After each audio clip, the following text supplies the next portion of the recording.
Hey, welcome, friends who dig cars and automotive stuff. You've tuned into yet another gruntled episode of V8 Radio, Kevin. Not disgruntled? Correctamundo, not disgruntled, but gruntled. If disgruntled generally means like unhappy. Mm-hmm. Does gruntled means happy? Pleased, satisfied, and contented. Oh, very nice. Yeah. I'll have to use that more. Yeah. Yes, I'm very gruntled to see you. Feeling extremely gruntled today. I just want everyone to know. Right. Sunshine and gruntles for all. This is the V8 Radio Podcast. I'm your host, Kevin Ostie, joined, as always, by our esteemed co-host, Mr. Mike Q-Ball Clarke, who is gruntled to be here today. Every day. I'm gruntled to be here every day. That's right. That's right. Well, to our devoted listeners all the way around the world who have come to expect a certain level of nonsense from this show. You know, they maintain their low expectations, and we almost deliver every time. We start this show with a trivia question in which we pose the question at the beginning of the show. It's automotive related to a degree, and then at the end we reveal the answers, and then everybody can sleep at night. It's kind of how I look at this. Agreed. It's a valuable service to the world. Oh, good Lord. I'm losing it. Well, have you prepared a trivia question, Mr. I Cooper? have prepared a trivia question, Senor Ostie. Okay, right. Here we go. What do you got? Not much, but we're going to let it loose here. So you've no doubt, you've seen and heard of the Chrysler turbine car from 60 that was produced in 63 and 64, I believe. Yes. It was on display at the McCacken show a couple of years ago. It was beautiful. Mm-hmm. I think it was the year that you were in Saudi Arabia, actually. It was, correct. Yeah. So what... everybody refers to it as the Chrysler turbine car, but what was the official name of the Chrysler turbine car? Tim, I think. Tim? Final answer? That's a great question. Because if I'm not mistaken, it was a Chrysler product name that had been used before, I think. For example, today we have the Mustang Mach-E for the electric SUV Stang. I think the turbine car was like, I don't want to say it was a Newport, turbine or something, but I think it was an existing name, and it was like a brand extension of that name. So I don't know, it was a Chrysler, right? So I don't think it was a 300. But I'm drawing a blank. I've got a second removed personal connection to that car in a weird way. Tell me. Yeah. So in 1964, there was a giant publicity campaign in which they drove the turbine cars across the United States. And they set up visitations and viewings in different cities along the way. And people got to come out and see it and experience the car. And you've seen one of those run before? I have not seen one of those run. It is very different because the turbine engine, as you know, it's just like a jet. Sure. On an airplane. Jet turbine engine. There's no reciprocating up and down assembly. There's no combustion events that you can notice. So it doesn't have an idle that, is rumpy like a V8 or anything. It's got a whoosh, And when this thing gets moving, you give it the throttle, and the RPM of this goes up to like 20, 30,000. And then it's got like a slipper clutch. It's almost like a torque converter, and it just starts moving. Right, so there's no. It's very different the way it just kind of goes, and then it's going down the road, And people, that's why they put them in front of people, because they were trying to gauge if this was like acceptable automotive behavior. Sure. if people would be okay with this super high RPM, because I think the thing revved to 100,000 Oh my gosh. at That's full high. song.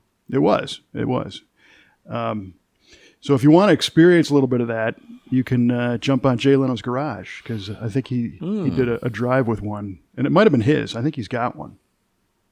A few of them. I think he does too. Yeah, a few of them got let out. But anyway, in that cross-country publicity deal, the Chrysler Turbine car, driven by one of the, I don't want to say executives, but one of the people that were assigned, maybe from the ad agency or whatever, to drive this thing, happened to drive through my hometown of Park Ridge, Illinois. Really? Yes.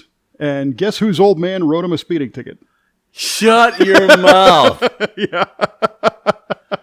Get out of here. Yeah. I don't care who you are or what this thing is. You're speeding. Nice. Big Al. Not taking it from anybody. Nope. And if I remember the story correctly, he did get a little bit of Hollywood attitude from the driver of this thing. Oh, I'm sure. You can't write me. It's a turbine car. It's above the law. But today, as I tell the story, a few of the pieces are starting to come together in my mind, because back in those days, my dad would buy a new car every 2 years. Mm-hmm. Did it in 1960, did it in 62, he did it in 64. He got married in 65, and then That stopped that, huh? it was time to buy a house and all the rest of it. But so 62, he bought a brand new Ford Galaxy 500 XL that he turned out to be his favorite car he ever owned, which is why I have this one here today. Cool. 64, he traded the Galaxy for a Dodge, and he didn't really like that car. Really? And it was almost, if not the same color as the turbine cars. Really? That kind coppery, of root beer color? Yeah, I think his is a little bit rosier. Mm. So perhaps, what do they call these microaggressions? You're so woke, baby. So woke. My dad might have been exercising some microaggressions towards the Chrysler Corporation themselves, expressing disinterest in his own vehicle. Oh, my goodness. That's awesome. By peeing on their parade. Yep. I never thought about that until right now. Oh, man. That's a great story. Yeah, it's kind of funny. My mom, I think on my Facebook page, I have a picture from my parents' wedding, and that 64 Dodge was in the wedding. And you can see the color, and they were in the back seat. It was a pretty neat car. I think I don't know if it was a Polara, just a sedan. Right. Nothing fancy. Not as fancy as his Galaxy. Mm-hmm. But, so, what was the question? What do they call that thing? What was I don't the know. official name of the Chrysler Turbine car? I'm going to go for 0.25% right and say, all I know is that I think it was an existing Chrysler name. Okay. But because I need to throw out a wag, I will say they called it the Jetosonic. Sonic. Which is not what it was, but it sounds fun. Oh, I wish it. I hope it is. Mm-hmm. I bet. Jetosonic. All right, my man. Duly noted. Okay. Yeah. What do you got for me? Guess what? We've got a new twist on our trivia question today for you, Mr. Q-Ball. Snap. Or do I have to answer it in the form of a question? No, but maybe you could, I guess. Right. We could throw that in there, too, and have two twists. It'd be like a big pretzel. Right on. So, you remember the Choose Your Own Adventure books? I do remember those. Where, you got to pick the different ending. Mm-hmm. Well, today you can play Choose Your Own Trivia Question. Oh, great. I've got 4 to choose from. Come on. Yeah. And all you got to do is spin the wheel and tell me a number 1 through 4, and that's the corresponding question you will get. All right. Let's go with number 1. You go straight to number 1? Number 1. Yeah, I see that, number 1. If you have 2 of them, you can stick your number 1s and stick them somewhere and walk on your elbows. Right. Okay, you asked for it. And if you answer this in the form of a question, it's a quarter point right also. You'll wipe my slate clean. Dig it. All right. I think you know this. This is an easy one. In Buick nomenclature, why was the car called an Electra 225? Ooh, that is a great question. The Electra 225 from Buick. A very, very big car. Which is also referred to as the deuce and change, or deuce and a quarter. Deuce and a quarter, yeah, right. Yeah. All right, well, Kevin, simply put, the 225 is the number of inches long from bumper to bumper that car is. 225 inches. Number of inches long. Very interesting. And he says this with confidence. I feel confident. However, I've been confident in the past, and I've been so wrong. Right. So, I don't remember. Was that in the form of a question? What's 225 inches long? Well, let me tell you. Okay, that's your final answer. Yes, sir. All right. It's duly noted, and we will find out later. Groovy, man. Groovy. Yeah. All right. So, in the continuing saga of the GTO, last time you heard Mike say it's in the hole, but this time... Holy cow, I actually got to drive it. That's insane. That is so awesome. So you shared with me a little video of the car actually moving on its own power. And I remember we were talking before about how you needed to, do an 11th hour carb rebuild to get it to start and run.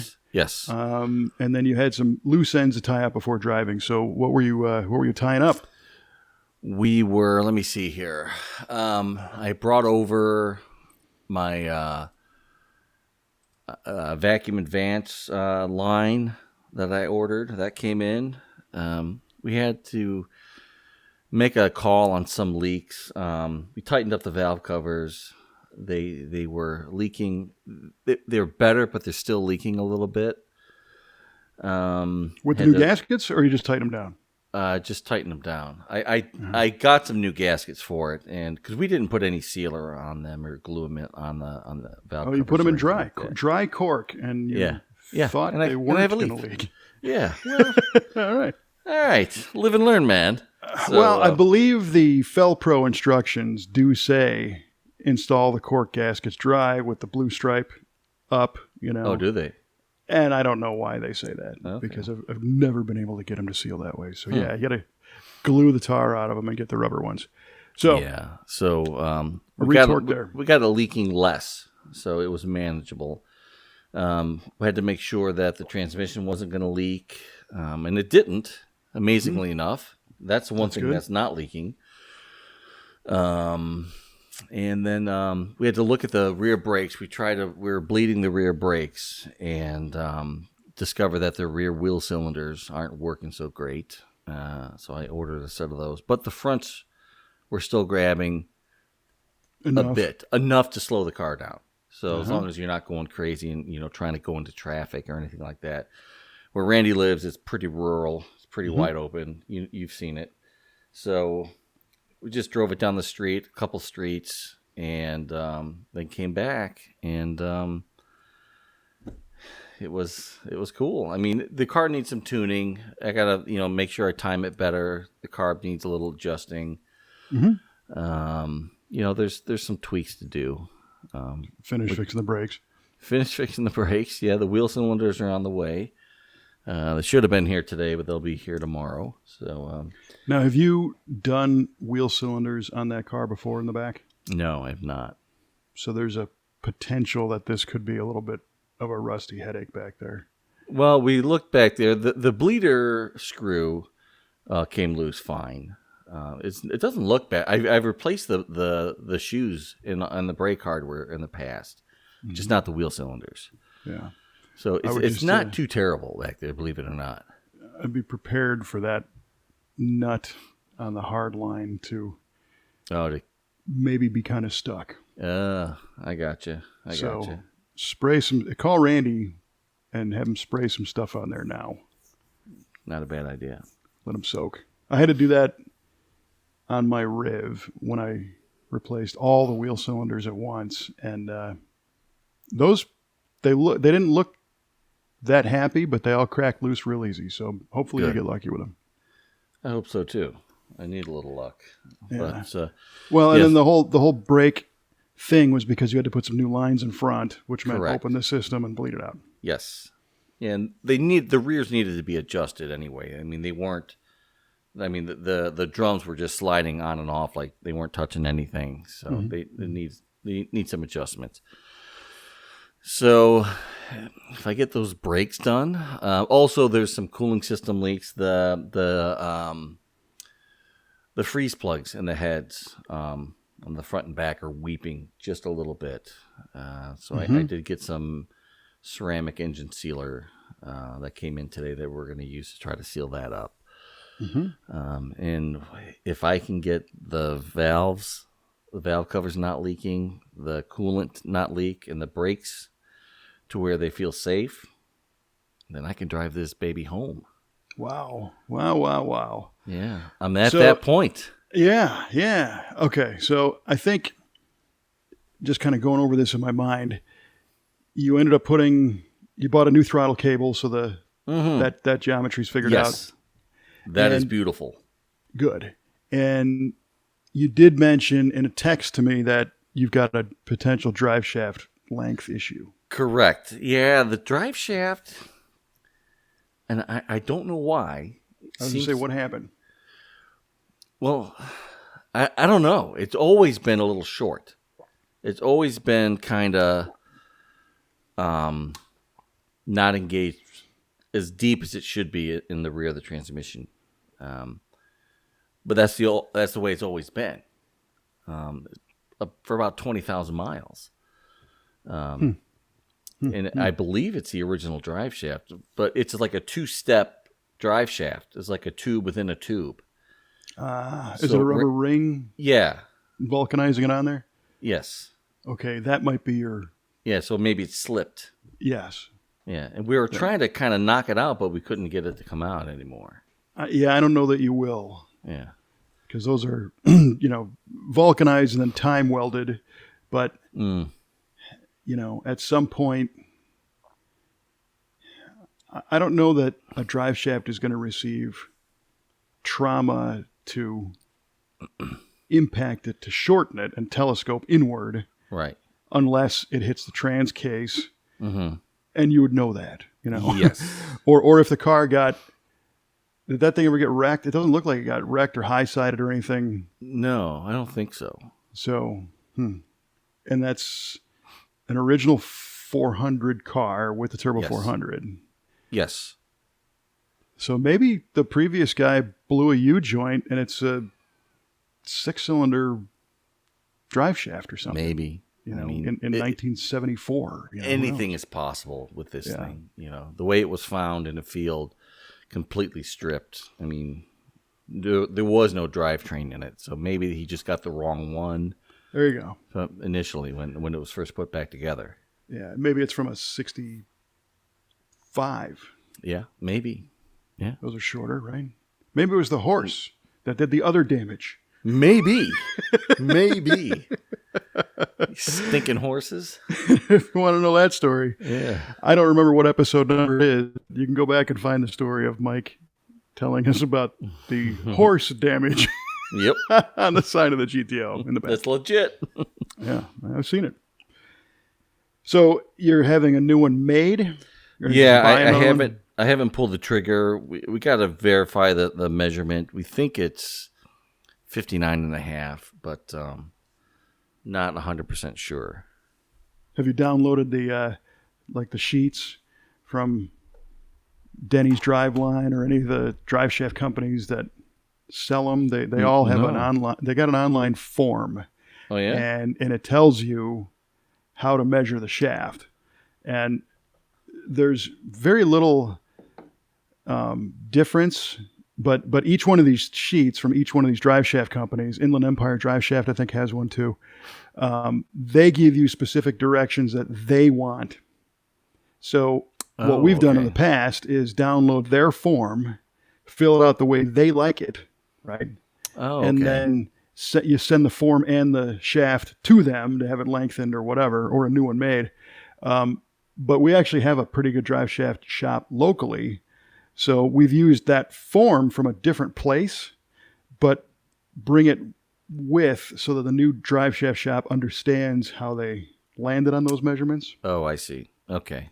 Right. It's not just numbers on a paper. It's a diagram, and it shows you, Okay. From the end of the transmission to the front of the rear end yoke, it's X, and you fill in the number and all that stuff. But even saying that, we have gotten drive shafts that were too short. Filling them out. That's a bummer. As accurately as as possible, we thought so. But hopefully, you don't have that problem. I hope so too. Yeah. But I would reference some of those sheets before you land on your final answer for the dimensions. That's a good idea. Thank you for that. Mm-hmm. Yeah, for sure. Yeah, we did feel just the teensiest bit of play in the tail shaft bushing as well. Mm-hmm. So that's going to get replaced as well.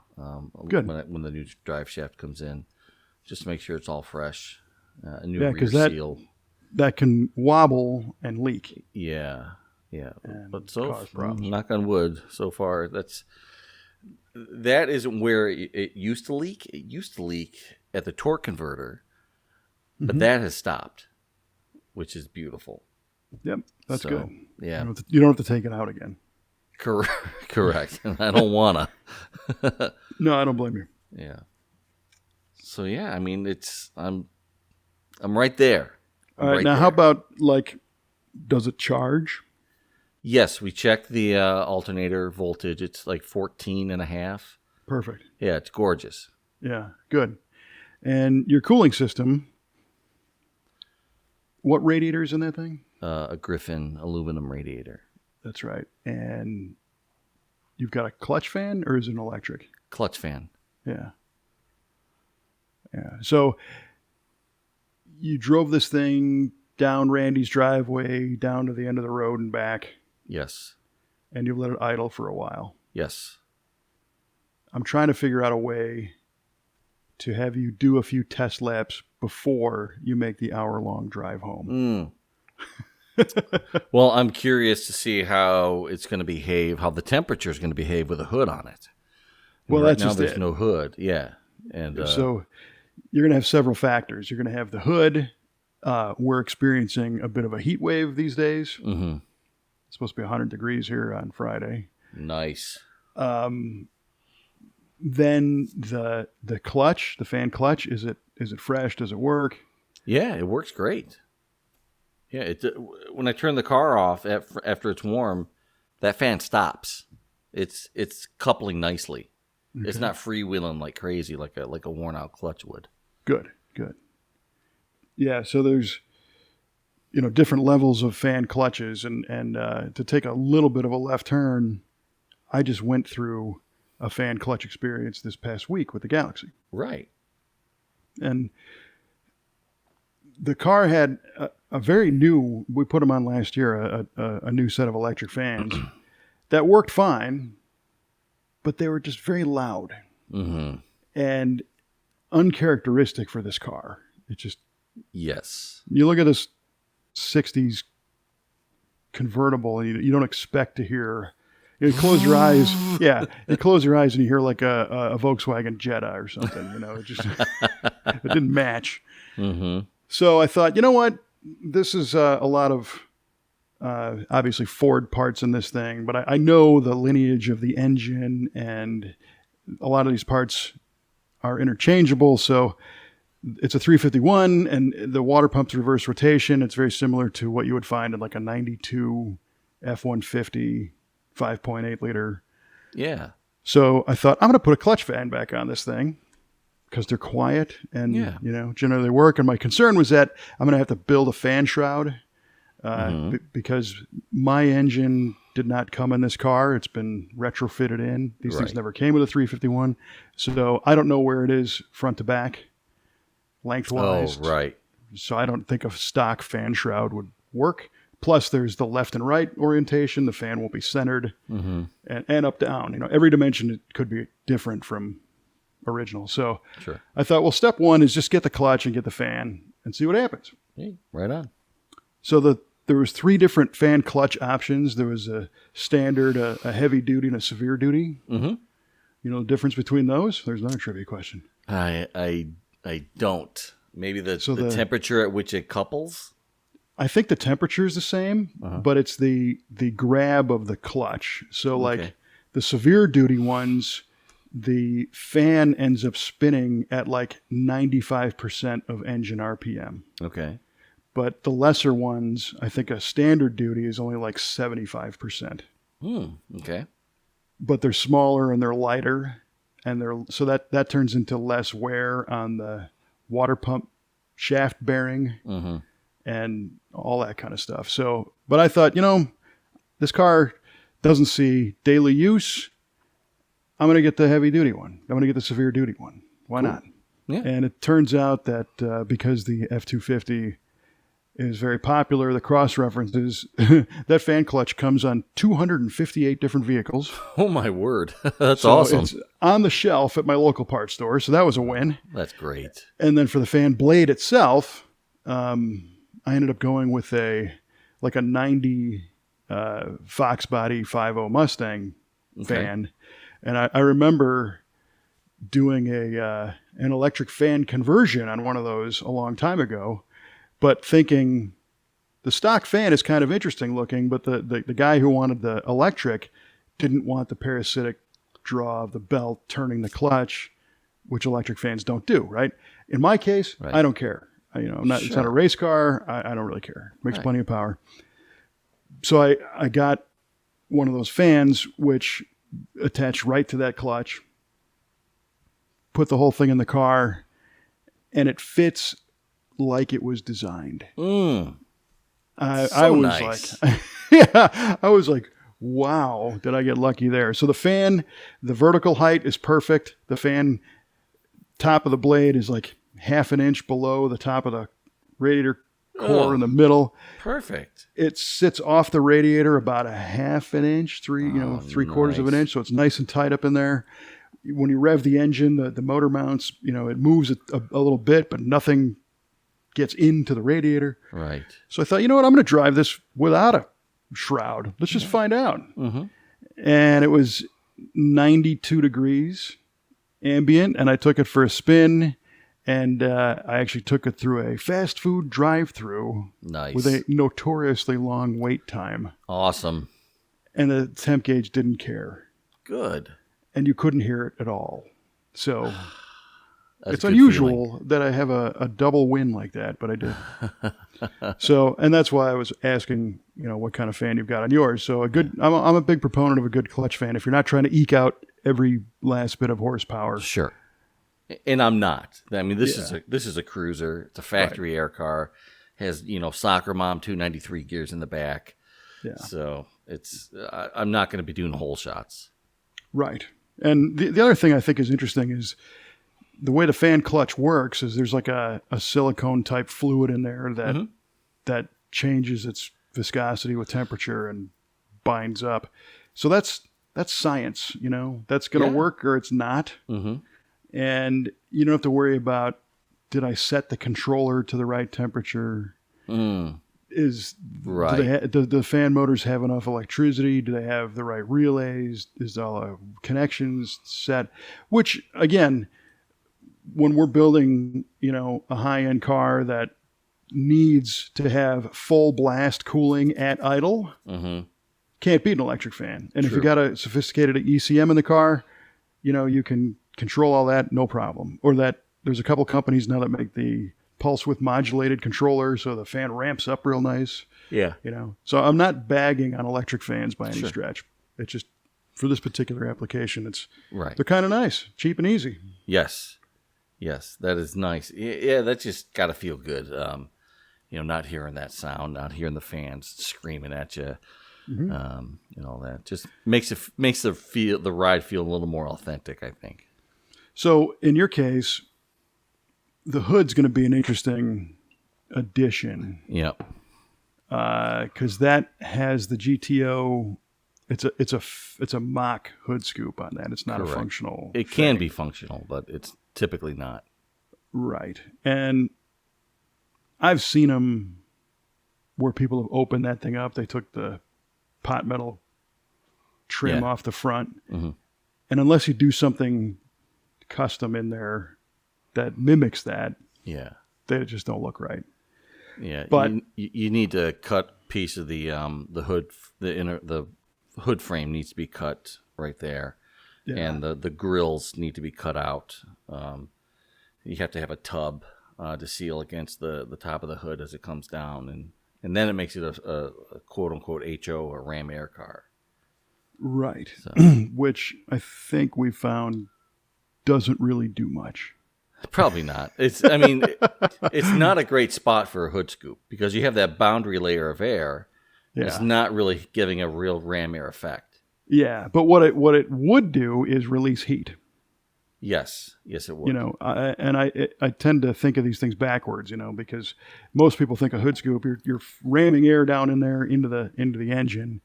Our friend Nick Scavo put strain gauges and pressure gauges on the front of his race car once to measure what the air pressure is at speed to see if ram air was a thing. Yeah. And he put it, I think it was on the 92 Camaro body, where the front of the car was starting to form the wedge. So it's definitely in the air. It's not in a dead spot like you're talking about. Right. At 198 miles an hour. Take a guess on what the pressure was. At the front end of the car? Yeah. What do they measure additional to? It was 1 PSI. 1 PSI? 1 PSI, just shy of 200 miles an hour. Oh my gosh. That's terrible. Yeah. So, and I've heard this before where people are like, I don't know the RPM, but when you get the engine revved up to, 4,000 or 5,000 RPM, the vacuum of sucking the air in, the air speed is like 400 miles an hour. Yeah, you're not overcoming that. Correct. You're not ramming anything into that. No, you're just getting fresh air in. That's what you want to do. Yeah, you want to provide an opportunity for cool air that's not from under hood and fresh air. So the ram air thing, it's a great name. Oh, it's an awesome name. Are you kidding me? And the lettering on the cars that have the Ram Air name on them is really cool. Yeah, totally. Yeah. But in your case, if you put the hood on the car and you find that you have some temperature issues, there would be an option to make that scoop functional and get some of that heat out. That's true.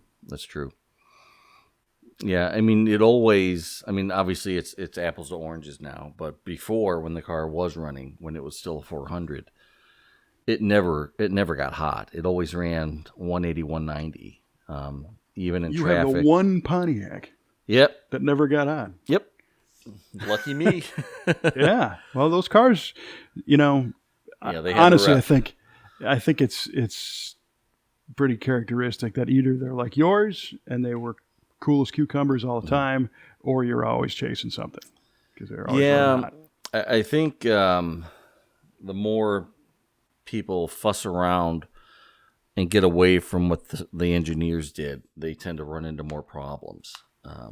Although we did have a 76 Le Mans Safari wagon with a 400, and it would get hot. It was completely stock. But the temperature light would come on when it was summertime if my old man was driving kind of slow or he was idling. And then, crank the heat on and, roll the windows down to try to take some of that extra heat out through the heater core. Yeah. And then, burn us alive. Yeah.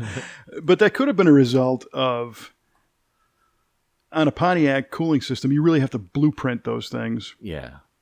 And maybe that wagon, that the impeller distance on the back of the pump maybe could have been off by a couple hundred thou, and perhaps the between the timing and the fan clutch, everything could have been off just a touch. Yeah, and it next could have thing been. you know, Yeah. yeah. Yeah, you're absolutely right. But yeah, but I think the more stock you keep those, I think the better you're going to be. Those cooling systems. But I do like having that aluminum radiator. That is nice. That does take a lot more heat out. So I'm going through your next visit. So the hood goes on.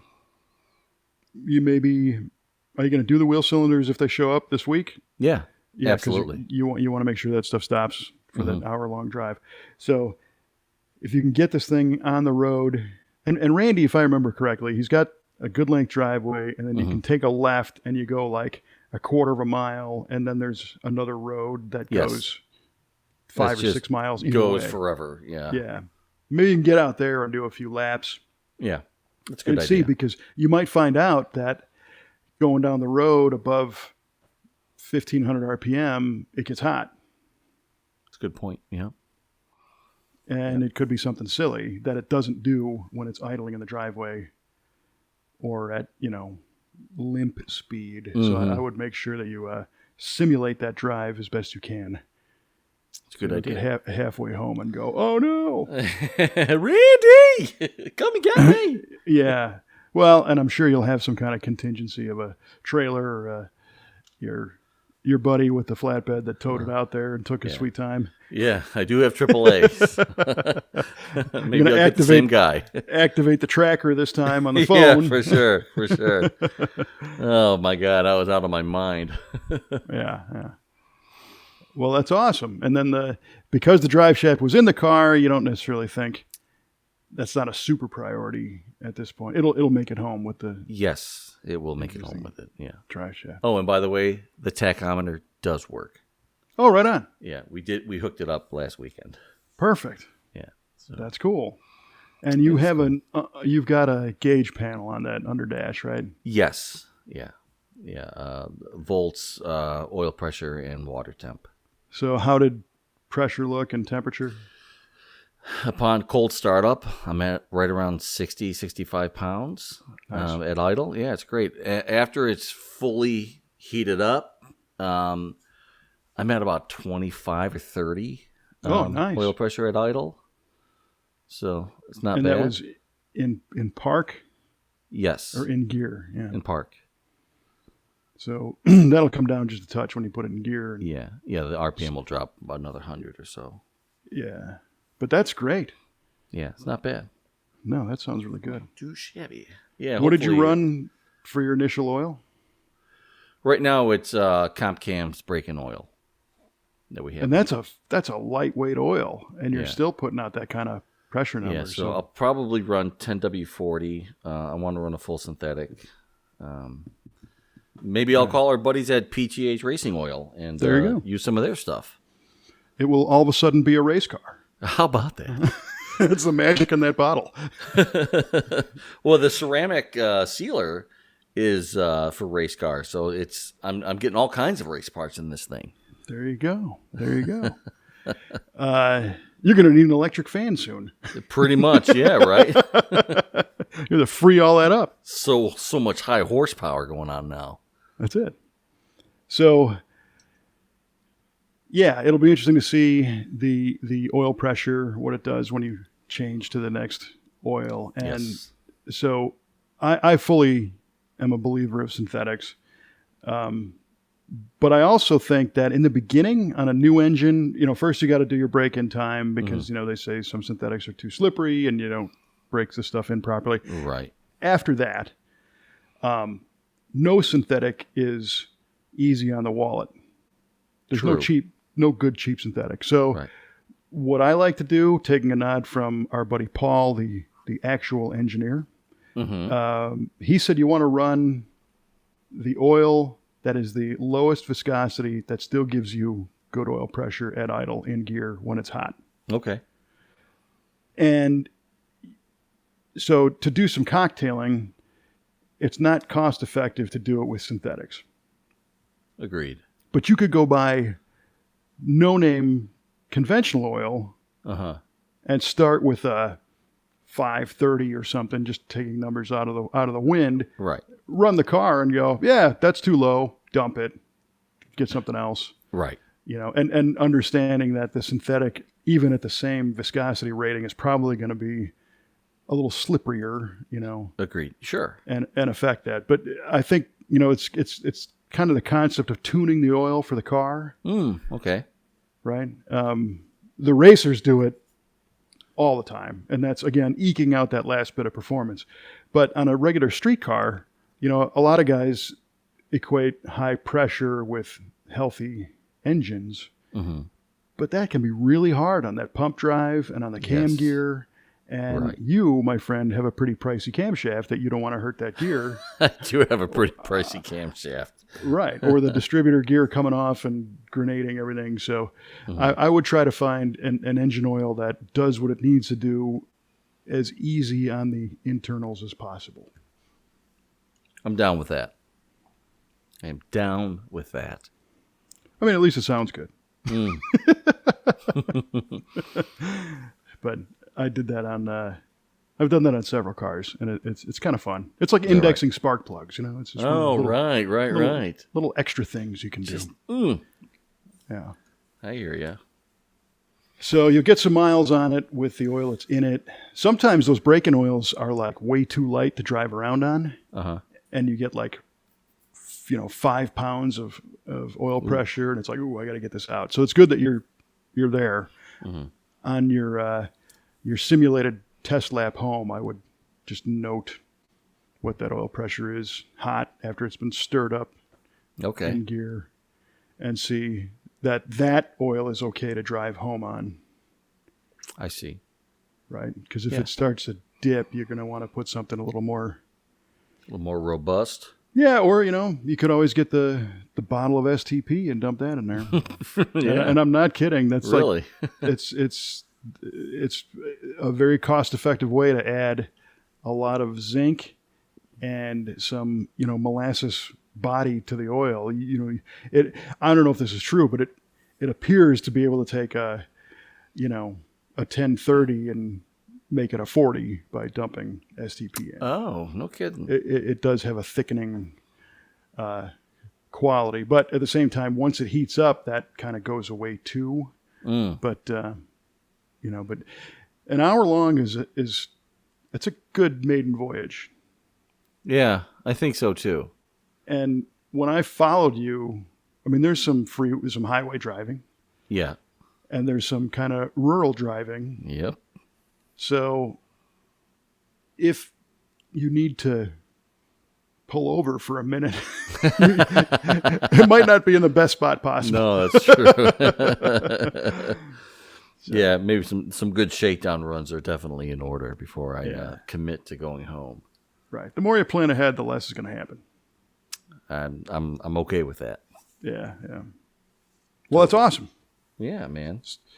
So maybe this weekend it comes home. Your kids aren't even going to recognize that car. No, they're not. They're not going to be used to seeing it, not having stuff piled all over it. Is what they're not. Well, yeah, gonna be used to. it was at home until very recently when it Yeah. got the engine put in. But I mean, they're not going to see. Do either one of them are not going to remember what it sounds like or No, smells like running. Nope. or- no, it's been That's way cool. too long. So yeah, I'm looking forward to being able to take them out and we'll go for ice cream again, and this time not give the dog ice cream.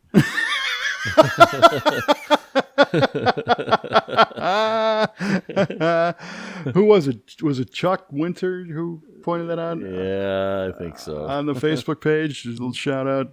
Somebody referenced the Yeah, he Don't went in the give way it back machine for that one.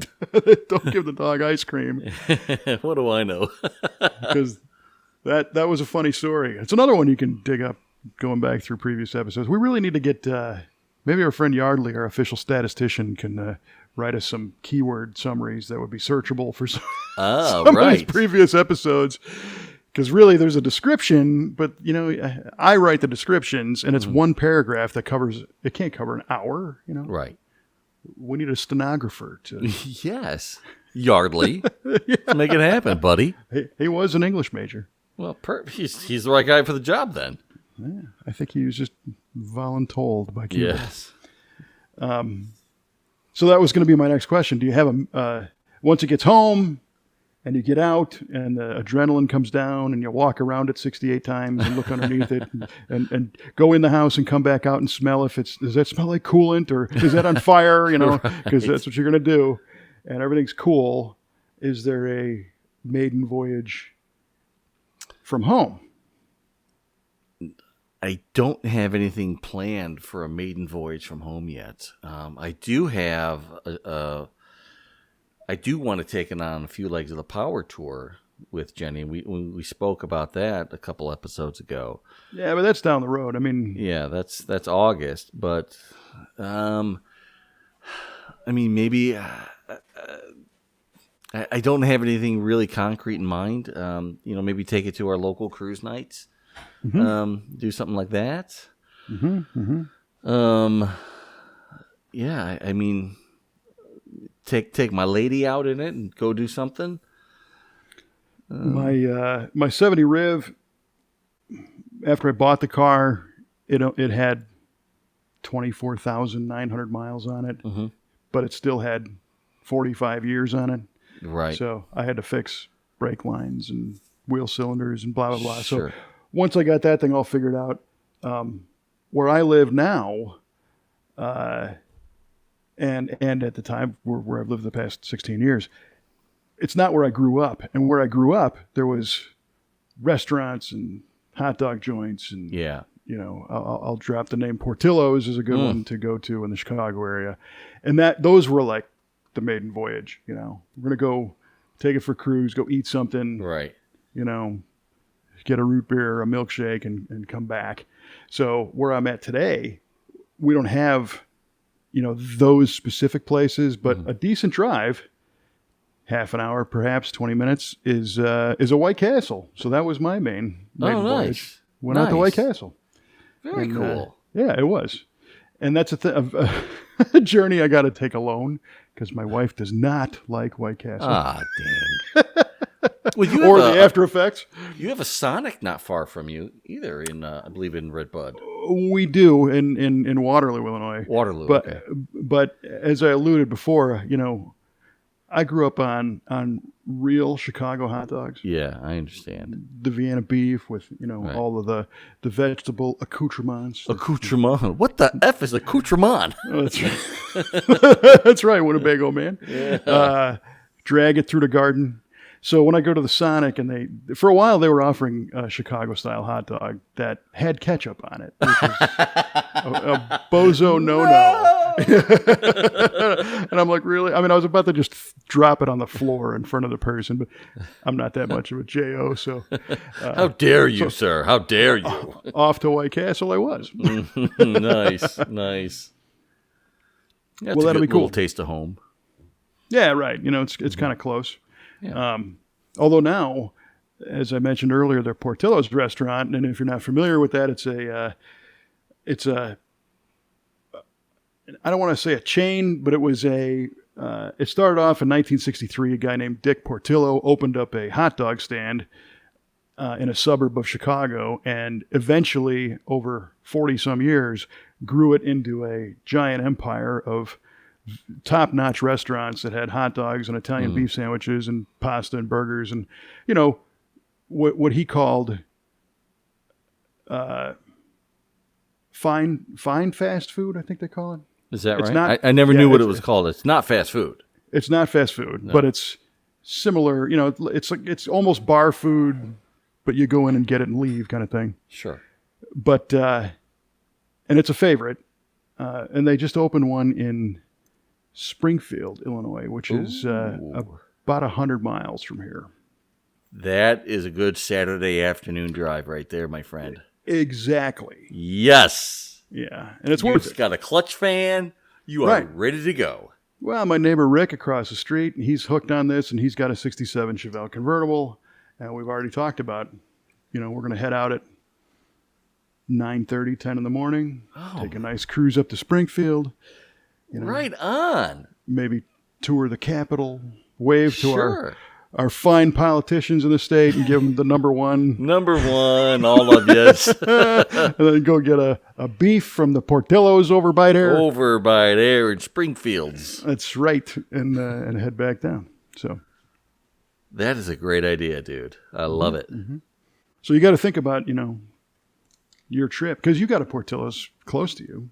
Yeah, just a couple. You got a lot of good food kind of. I got a lot of great stuff by me. Yeah, around, I do. yeah. I'm lucky. Yeah. Got a White Castle. Got Portillo's. It's almost next door to each other. Yeah. Not that I'm rubbing it in. No, but what I thought was funny is when you grow up with stuff around you that you're used to, and then you go somewhere else that is unfamiliar, and you see a familiar thing, you gravitate to it. Yeah. Even though it's not like I went to White Castle every day. Sure. Growing up, if I lived where you are, that would be like choice number 15. Because there's so much better. I don't want to come across like I'm the champion for the castle, but it's just a one constant that was close enough. So sure, absolutely. Because it is all about the experience. It is. Oh, I'm stoked that you're gonna get to go to Portillo's. Yeah, me too. That's killer, man. You and Rick, that'll be awesome. I don't have to order it in. No, because they do that. They freeze and ship. And that's not the same. No, and our buddy Eric, he brings another style of beef called Bari beef, which is in the Chicago area. Wonderful stuff, really super good stuff. And he knows the owner of the company, and in fact, we have an annual party on Kelly's farm, and we do roast beef, and it comes from Bari. Oh, really? But when he brings it down here, that's not me cruising somewhere to get it. Right. You get the food side, but not the cruise. Yeah, the cruise is part of the fun.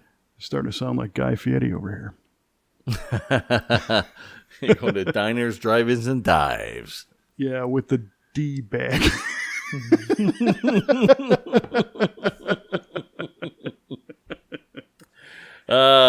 Nice. Just because of the hair. I'm sure he's a great guy. Right. I've never met him. I should apologize for that. Sorry, Guy.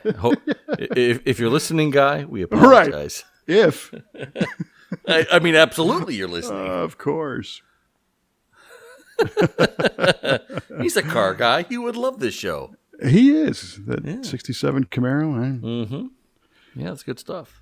We had the twin to that car in our shop for a while. Is that right? Yeah, red and actually we've got one right now. A red 67 Camaro convertible, black gut, black top. It's like it looks just like his car. Now you bring that up, that it hit me. I've seen this car before. Yeah, it's just like that. Nice. Well, that'll be cool, and it's good that the family's on board, and they're probably excited about it. And yes, yeah, she's been supporting me this whole way, and I can't thank her enough. She's been amazing. She knows what this means to me, and I know what it means to her, and it's just it's really cool. I mean, I almost can't believe it's actually happening. Like the day we started it up, I couldn't believe that it actually started. And the day I drove it, can't believe I actually drove it. Now I can't believe I'm actually going to bring this home. That's right. Well, and so the after effects are, I bet your work week was a lot easier because your mood's better. Oh, yeah. You're even if you're not focusing on the car while you're at work, right? I believe that when you got something exciting going on in your life, those chemical reactions or whatever they are hang in your body and make everything else a little more tolerable. Oh yeah, for sure. Yeah, I've been trying to take as many pictures and video as I can, and when I steal a moment away, I kind of check it out again. I'm like, oh, that's me driving it. That's cool. Look, it does move. I didn't dream really that. Moves. Yeah. Well, and it does. It makes a big difference. And I, heck, I work in a muscle car shop, but today was drive my Riv to work day, and it just sets up the day a little bit cooler. Mm-hmm. It's a nicer deal. Absolutely. Yeah, I can't wait to drive that GTO to work once in a while. Yeah. Yeah. People are already asking me. They're like, "Hey, you going to take that to work?" I'm like, "Yeah, I'll take it to work. Darn right I will." You're going to have a crowd around it. Yeah. in the probably parking will. line. People are going to be coming out to see it. Mm-hmm. Whose car is that? That's right. That'd be mine. That's the cue. That's right. Don't mess. Don't mess. Ah, man. Well, I was looking at the calendar today about Power Tour, and checking to see potential availability. Because now, if you're going, that would be cool to buzz along as well. So we'll see if we can make that happen. Oh, right on. That'd be great. Yeah. Now that this red ragtop of mine is doing as well as it is, it's time to go, 5 states away and break it again. Absolutely. Of course. That's hot rodding. That's what this car does. Right on. All good stuff, man. Indeed. And on that note, my dial a trivia question, people are really wondering about your answer. So yeah. Why don't you go first? Sure, you got it. All right, Kevin, I asked you what was the official name of the Chrysler turbine car. Oh, right. I got this wrong. And you said Chrysler, insert existing Chrysler car name here, or the GTO Sonic. Yes. Which is a strong name. Name. It could be a good band, the Jetasonics. Jetasonics. It should have been a band. Dude. But unfortunately not the right name. Great name, not the right name. Believe it or not, Kev, the official name Dart of the Chrysler turbine car was the Chrysler turbine car. That's what it was called. J-O. Trick question. That was a total setup. It was. And I apologize. But I couldn't help it. That's a good one. I deserve it. I'm good for it. Yep. The Chrysler turbine car. Yep. It's like the Ohio State University. Yeah, absolutely. The Chrysler turbine car. Right. TOH. Mm-hmm. The is part of the name, right? Mm-hmm. It is. Yeah. All right. Well, my question to you was the Buick Electra 225. Why was it called the 225? And you said it was the number of inches long was the 225. Yes. Yeah. And I'm kind of thinking, because you threw me that trick question, that maybe I should get like granularly specific on this, because that's kind of correct for the most part. Uh-huh. I believe it was over 225 inches long. Oh, over 225. Yes. Yeah. But I haven't measured one, so it could be. So I'm going to give it to you. That was good. Right on. Oh, yeah. Oh, yeah. I was getting pressure from the crowd in the stands here. They said, give it to him. So. Getting the glare. Our live studio audience. Right now it consists of a couple of June bugs in the garage. Same. Yeah. All right. Well, way cool. Indeed. Good stuff. Yes, it is good stuff. And, what's kind of fun is we've been touching on this, on the GTO project for a while. And I'm trying to keep the show contextual to basically any car you might have. Mm-hmm. Right. And that's why I'm kind of hitting you with these little tech thoughts and questions along the way, because they apply to anybody, Absolutely. Because somebody, I don't know who, but somebody might not like a GTO. Well, I don't think I want them listening to this show. But, in this case, there's plenty of information that works with whatever they like. Yes. And these are exciting times because it is, a long-term project. So next time I'm going to preview and say I want to hear the driving story. I want to hear where you go and how it does. Okay. But the fun thing is, because we've been talking about the GTO for a couple episodes now, we're stockpiling some good additional topics coming up. There's so much going on in the V8 Speed and Resto shop. There's so many cool cars in progress and new ones coming in. Events are back. My travel calendar is like jammed. So Nice. there is a ton to do. And I'm excited about it. So last time we talked about the concept of try and do it now while you can. Because, in a blink of an eye, 7 years can go by. Right. Well, and again, it's not a dig, it's a reality. Yeah. So I'm trying to do stuff instead of looking at my Galaxy saying, yeah, that electric fan's annoying, but, I actually did something about it. And I got a little laundry list of a few other things, because the sooner you get it done, the more you can enjoy it, and then everything's better. So that's my recommendation. Good. I couldn't agree more. Yeah, and coming up with some of these additional topics on this show, we've got a lot of that kind of theme of getting it done. So good. Right on. All right, my man. All right. This is a good one. I'm excited for you. Thank you. I am beyond stoked that I'm at this point with this project. Yeah. So, although it'll never be done, it's going to be done enough to drive and enjoy and put it out there. So maybe next time, but between now and our next episode, it might be kind of fun to come up with the list of acknowledgments and shout outs to people that gave you a hand along the way, and you can read those on the air. Absolutely. Would love to. Right on. Yep. All right, my friend. Well, it's been fun. Mm-hmm. And that's pretty much all I got right now, because I need you to go drive the car and get a good burger, get a good dog, get a good beef. Yeah, man. Heck, maybe I'll drive down to Springfield with you and meet up with you guys. Nah, let me know. Maybe that make your second drive. After because that's a couple. That's probably 150 miles. About 3 hours from my place, I think. Yeah. That's a good trial run for the power tour. Oh yeah. I got to make sure it's going to hold together, right? That's it. Oh. Look at that. A plan has been hatched. Oh, that's it. That's it. And that's all we got to say. I'm Kevin Ostie, joined by Mr. Mike Q-Ball Clarke on the latest episode of V8 Radio, to which we say, that's it. Keep the shiny side up. See you next time.